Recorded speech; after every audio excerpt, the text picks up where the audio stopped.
Hello, cereal strangers, and welcome back to another episode of Cereal Snob. Today, we're talking about this image that has been circulating online recently. General Mills is really hard promoting that 4 of their cereals are going back to their 80s flavor and formula to remind you of what it was like to be a kid. A lot of the articles I've seen report on this are talking about how nostalgia is so huge and that during this time of quarantine, where everyone is actually eating more cereal than they have in a very long time, this is kind of a cool thing for them to do. Now, General Mills actually partnered with the Tribeca Film Festival that's going on this weekend in Pasadena, California. And I think a handful of people were able to sign up to get free tickets to a drive-in cartoon movie theater where they get to sample the cereal, the 4 cereals they have, which are Cocoa Puffs, Trix, Golden Grahams, and Cookie Crisp, as well as watch Saturday morning cartoons on a big drive-in movie theater, which I think is honestly a really cool marketing push and something that's great because cartoons and cereal are definitely something that I spent a ton of time having both at the same time as a kid. I would watch I remember I'd watch Zoids while eating cereal, and as soon as Zoids was over, I would watch whatever was on MTV at the time. This is in junior high, so 2002 to 2004 for me. And really good times in my life, but these cereals, all 4 of them, the only one that's new to me is the retro recipe Golden Grahams, which was only recently discovered by some people online. And I was thinking that's great that they have a retro recipe, and it's really cool. I can't wait to try it, and I'm actually getting some sent to me soon. So if you want to see my review or update on that, just make sure you're following on Instagram because you'll get the more up-to-date information there. But besides that, the 3 other cereals they mentioned, one being Cookie Crisp. Cookie Crisp back in the 80s was owned by Ralston, and their formula was totally different than it is now. And although this box says 30% more chips, that doesn't actually make it taste better. It just has more brown spots on the cookies, which I don't even know if I believe are chocolate. So this definitely isn't the formula from the 80s because this is a corn-based formula where most things were oat-based, I think for a long time before everything just switched over to corn. And so Cookie Crisp, definitely not back to the 80s because it'd be owned by a totally different company, a totally different formula, so that's ruled out. There is the Cocoa Puffs, which is now more chocolatey, which they say it's more chocolatey, which reminds you more of the flavor of it where it was at in the 80s. But to be honest, that's been around for at least 6 months or more. It doesn't seem new. I just, they're more chocolate chips, more chocolatey. That makes more sense. So they're trying to get you excited about more flavor. But it's just not the recipe where, again, it's corn-based, where previously it was oat-based. So there's that. Cocoa Puffs is out. Then you have Trix, which they're Fruity Shapes are back, which is actually super awesome, but that happened in 2018. So here we are in 2020, cusping 2021, and they're let's get excited about it. And I was no, that's not how it works. You can't say something is new and it also be 2 years old, right? No one's how's your new baby?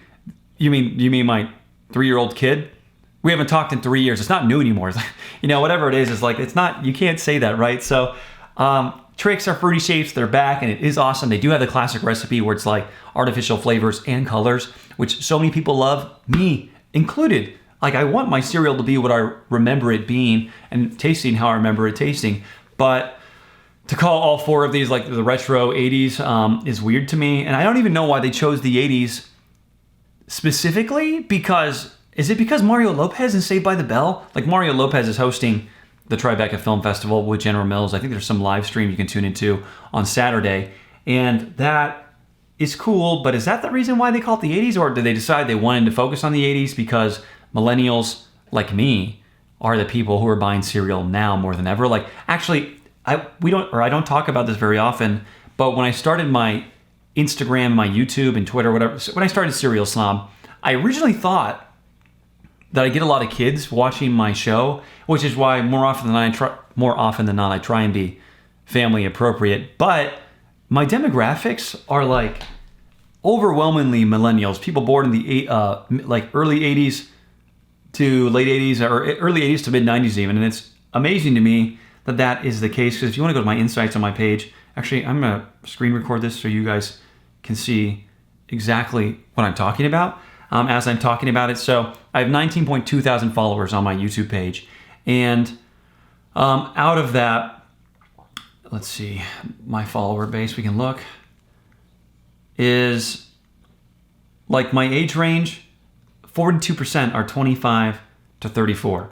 24% are 18 to 24, so a little bit younger. And then 20% are 35 to 44. So if we just think about from 44 to 18, that's 62,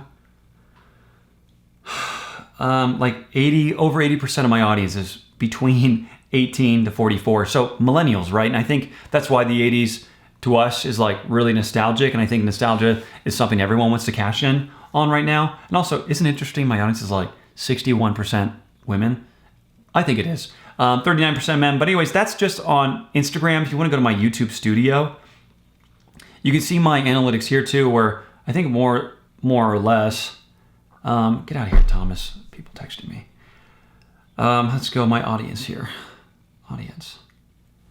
60% male on YouTube, but same thing, right? Like 35 or 18 to 24, 25 or 37 are 25 to 34, and 24% are 35 to 44. So the majority of the people on YouTube are also the same chunk of people. So I think that's probably why they picked the 80s and the 90s, and that's why nostalgia is mostly focused on those things right now. And I'm all about it because it appeals to me. It just seems kind of weird, right? And to tell us that there's this new cereals that are really your old cereals when really these new cereals have been around for a while, except the retro recipe Golden Grams, just feels like, again, disingenuous to me. And as a person who often, I try and be genuine and real above anything else because there's way too much bullshit in the world for any of us to just continue being bullshit. But I don't want to become political here. Really what I'm trying to talk about is cereal and how I think the 4 cereals they mentioned, are they good cereals and all right? Yes, each and every one of them in their own way, but they don't bring me back to the 80s, and I don't think you would think that either. Like Trix, Fruity Shapes are back. They're awesome, they're great, enjoy them. But to group them all together like it's some new version of the cereal, it's just not accurate or true. And yeah, I think that's really all I have to say on the topic. I've exhausted my own interest in this video, so I'd love to hear your guys' opinions because truth be told, I was so young back in the early 90s that when Ralston owned Cookie Crisp, I don't even remember if it was good or not. I just remember anything sweet was great as a kid, and anything sweet now, I'm more selective with the sweets I have. So tell me if you remember it and if it was better than it is now. And if Cocoa Puffs, are they actually more chocolatey now than they were, say, a year ago?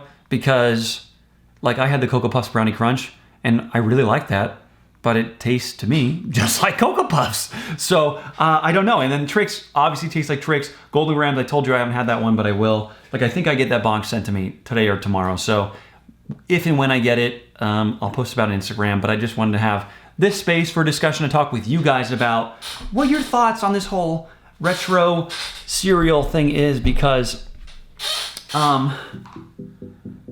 yeah, I mean, you know how I feel. I'm not going to repeat it. So thank you for watching. If you're a returning subscriber, I appreciate you. If you're new, welcome to the page or the channel.